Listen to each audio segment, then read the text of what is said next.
மீண்டும் தூத்துக்குடியிலே போட்டியிட வாய்ப்பளித்த தமிழக முதலமைச்சர் திராவிட முன்னேற்ற கழகத்தின் தலைவர் அண்ணன் தளபதி அவர்களுக்கு என்னுடைய நன்றியை தெரிவித்துக் கொள்கிறேன். அதே போல இந்த வெற்றிக்காக உழைத்த பிரச்சாரம் செய்த அத்தனை தலைவர்களுக்கும் என்னுடைய நன்றியை தெரிவித்துக் கொள்கிறேன். எங்களுடைய மாவட்ட கழகத்தின் செயலாளர்களுக்கும் அங்கே இருக்கக்கூடிய கழக பொறுப்பில் இருக்கக்கூடிய அத்தனை பேருக்கும் தூத்துக்குடி உடன்பிறப்புகளுக்கும் என்னுடைய நன்றியை தெரிவித்துக் கொள்கிறேன். அதே போல எல்லாவற்றையும் விட முக்கியமாக மீண்டும் என் மீது இந்த அளவிற்கு நம்பிக்கை வைத்து எனக்கு வாய்ப்பளித்து மீண்டும் வெற்றி பெறக்கூடிய வாய்ப்பை உருவாக்கி தந்திருக்கக்கூடிய தூத்துக்குடியுடைய மக்களுக்கு என்னுடைய மனமார்ந்த நன்றியை தெரிவித்துக் கொள்கிறேன்.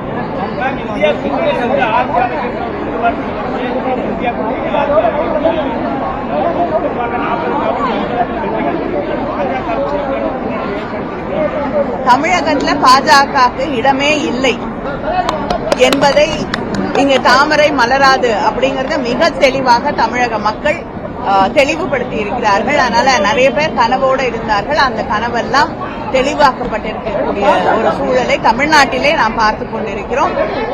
நிச்சயமா ஒவ்வொரு இந்தியனும் இங்கே எதிர்பார்ப்பது போல ஆட்சி மாற்றம் வர வேண்டும் என்பதுதான் என்னுடைய எண்ணமும். ஆனால் இன்று மாலை இந்திய கூட்டணி தலைவர்களுடைய கூட்டம் இருக்கிறது. அங்கேதான் எல்லா முடிவுகளும் எடுக்கப்படும்.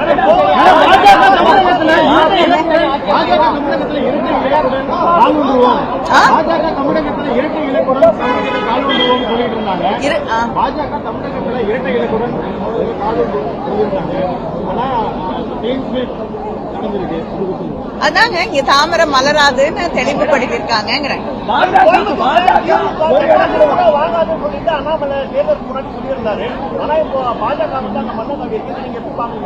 இல்ல அவர் அடிக்கடி என்ன பார்த்து ஒரு கேள்வி கேட்பாரு, கனிமொழிக்கு என்ன தகுதி இருக்குன்னு. இரண்டாவது முறையாக மக்களால் தேர்ந்தெடுக்கப்பட்ட ஒரு பிரதிநிதியாக அவருக்கு பதில் சொல்றேன்.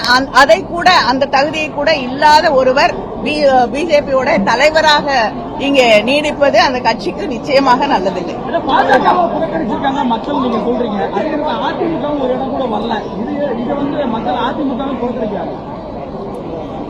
அவங்க அதிமுக கடந்த காலத்தில் செய்த தவறுகளுக்காக இன்னைக்கு மக்கள் அவர்களுக்கு தண்டனை தந்து கொண்டிருக்கிறார்கள்.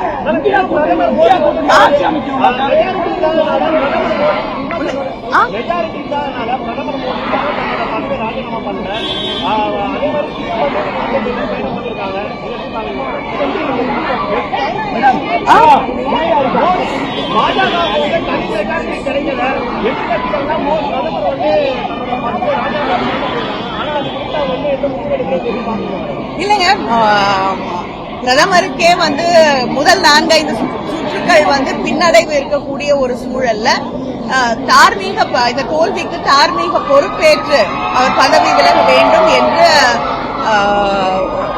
வெஸ்ட் பெங்காலோடைய முதலமைச்சர் அவர்கள் தெரிவித்திருக்கிறார்கள். தார்மீக பொறுப்பேற்றுக் கொள்வது என்பது அரசியலிலே புதுசான ஒரு விஷயம் அல்ல. நிச்சயமா செய்யலாம்.